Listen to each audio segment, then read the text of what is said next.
शहर के एक कोने में फुसफुसाहटों और सायों में लिपटा हुआ खड़ा था भूतिया किला। कभी ताकत का प्रतीक रहा यह किला अब बस पत्थरों और खामोशी का ढांचा था। इसकी टूटती दीवारों में राज छुपे थे जो हवा में गूंजते थे। लोग अजीब रोशनी, भयानक चीखें और रात में घूमते सायों की बातें करते थे। बहुतों ने हिम्मत करके अंदर जाने की कोशिश की, कोई खजाना ढूंढने तो कोई रोमांच के लिए। कुछ ही लोग वापस लौटे और जो लौटे उन्होंने एक भयानक मौजूदगी की बात की, एक ऐसे डर की जो किले के साए से निकलने के बाद भी उनके अंदर तक घर कर गया था। ठीक भूतिया, ये किला पुराना है, टूट रहा है। हाँ, लेकिन भूतिया नामुमकिन। राहुल इन कहानियों पर हंसता था।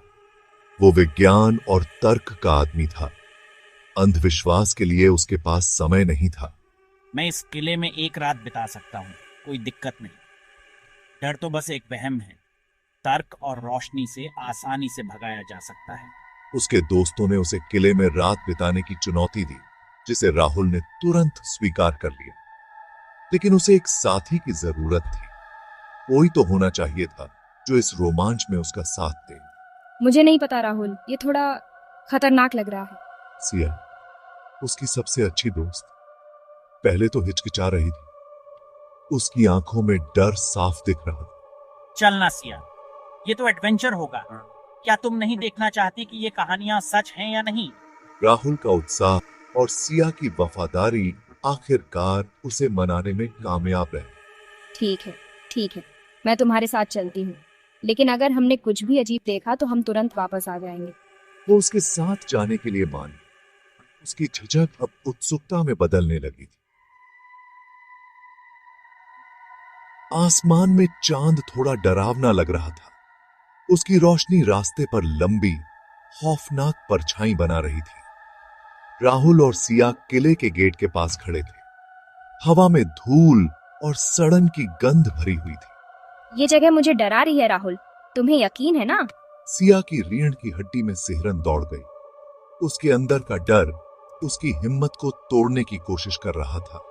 चिंता मत करो सिया, ये बस एक पुराना किला है, हम ठीक रहेंगे। राहुल ने हालांकि शांत रहने की कोशिश की, लेकिन वो भी थोड़ा घबराया हुआ था। किला उसे और भी ज्यादा भयानक और दर्दनाक लग रहा था। राहुल ने एक गहरी सांस ली और लोहे के जंग लगे गेट को धक्का देकर खोला। चलो अंदर चलते हैं। गेट खुलते ही एक मरते हुए जानवर की सी आवाज आई, जो आंगन में गूंज गई, मानो किसी अनजान खतरे का इशारा दे रही हो। किले के अंदर टूटी हुई दीवारों, धूल भरे रास्तों और भूली बिसरी कोठरियों का जाल सा था। मकड़ी के जाले भूतों के केएफएन की तरह लटके हुए थे और हवा में गीली मिट्टी और सड़न की बदबू भरी हुई थी। हर कदम पर धूल के गुबार उठते थे, जैसे किले का इतिहास फुसफुसा रहा हो। फीके पड़ चुके चित्र दीवारों पर टंगे थे।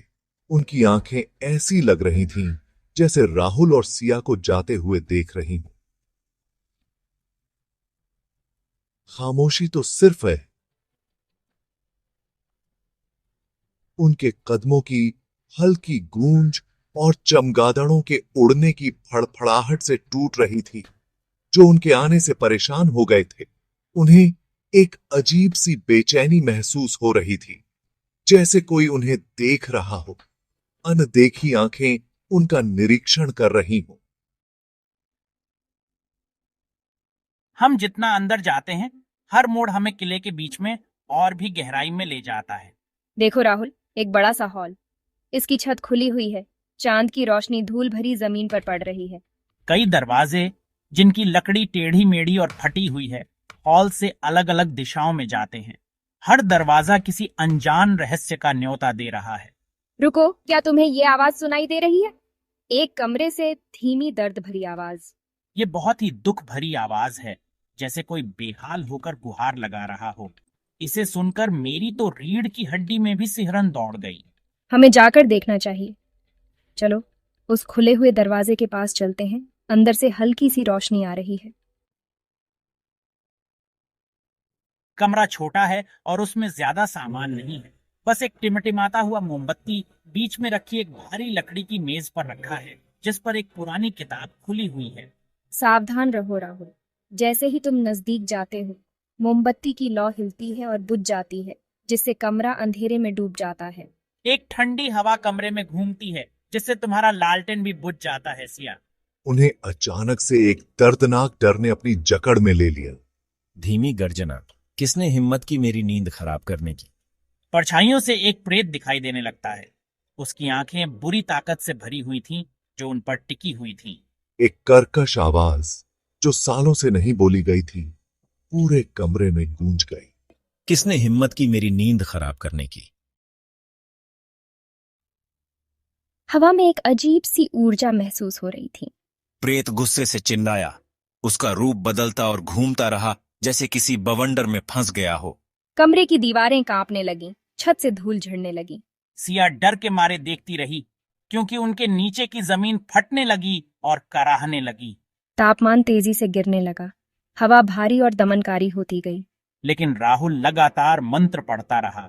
उसकी आवाज में कोई डर नहीं था। हर पल उसके इरादे और मजबूत होते गए। किताब एक अजीब सी रोशनी से चमक रही थी, जिससे राहुल नहा गया था, अंधेरे के खिलाफ एक उम्मीद की किरण की तरह। मंत्र अपने चरम पर पहुंच गया। कमरा ऊर्जा से भर गया। प्रेत जो ध्वनि के भंवर में फंस गया था, मरोड़ता और तड़पता रहा। उसकी चीखें राहुल के शब्दों की गूंज बन गई। ही रोशनी की एक तेज चमक के साथ प्रेत गायब हो गया। हर तरफ खामोशी छा गई, एक गहरी और भारी खामोशी। राहुल के हाथ में पकड़ी किताब, जिसकी रोशनी अब धीमी पड़ गई थी, अब गर्म महसूस हो रही थी। उसने कमरे को देखा, जो अब शांत और खामोश था। हवा में अब कोई खतरा नहीं था। उसने सिया को देखा, जिसकी आंखें हैरानी और राहत से भरी हुई थीं। सुबह हो रही थी और हल्की रोशनी दीवारों की दरारों से अंदर आ रही थी। किला, जो अब डर की जगह नहीं रहा था, एक नए दिन की हल्की रोशनी में नहाया हुआ था। सूरज उगते ही वो किले से चले गए।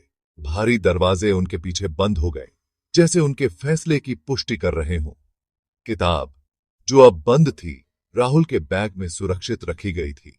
उन्होंने अपने डर का सामना किया था और जीत हासिल की थी, लेकिन इस अनुभव ने उन्हें बदल दिया था। वो भूतिया किले का रहस्य अपने साथ ले गए थे, एक ऐसा अनुभव जो उन्हें पहले से कहीं ज्यादा करीब ले आया था। वो जानते थे कि उस रात जो कुछ हुआ था, उसके बारे में वो कभी किसी से बात नहीं करेंगे, क्योंकि कुछ राज इतने कीमती, इतने डरावने होते हैं कि उन्हें किसी को बताया नहीं जा सकता। किला आने वाले सालों तक वैसे ही खड़ा रहेगा, एक खामोश रक्षक की तरह अपने राज की रक्षा करता हुआ, और भूतिया किले की कहानी चलती रहेगी, हमें उस अंधेरे की याद दिलाती रहेगी जो हमारी दुनिया के किनारे पर मौजूद है।